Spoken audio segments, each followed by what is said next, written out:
Interesting short stories of Swami Vivekananda.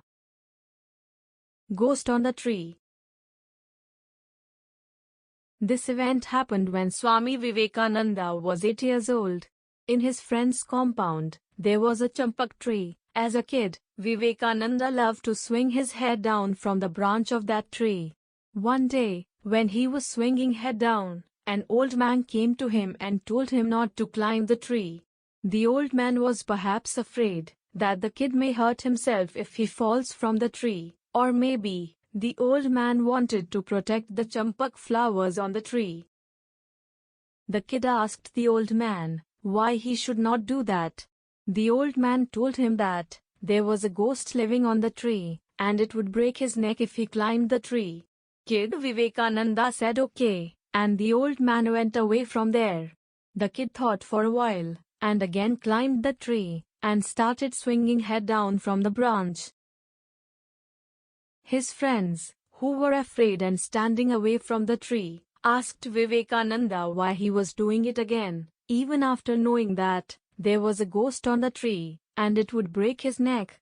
Vivekananda laughed and said to his friends, "Don't believe everything that someone tells you. If the old man's story was true, then my neck would have been broken long ago."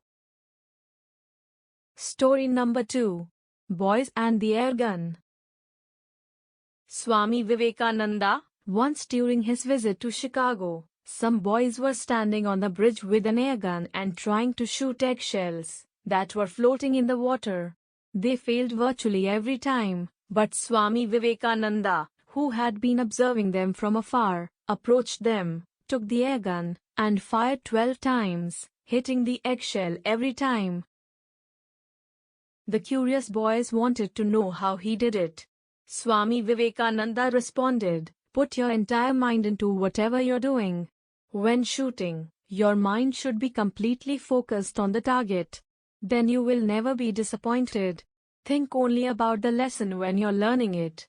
This is something that lads in my nation are taught to do." Story number 3. The Librarian. Swami Vivekananda was an avid reader. He used to read a lot of literature books. While he stayed in Chicago, he used to go to the library and borrow big volumes of books, which he would then return to the librarian within a day. Swami Vivekananda was then questioned by the upset lady librarian about why he borrowed so many books when he didn't want to read them. The lady librarian got even more irritated when Swami Vivekananda stated he finished reading all of them.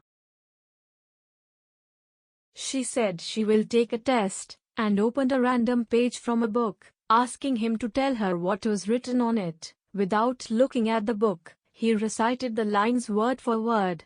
She asked him a few more questions, and he answered them all perfectly.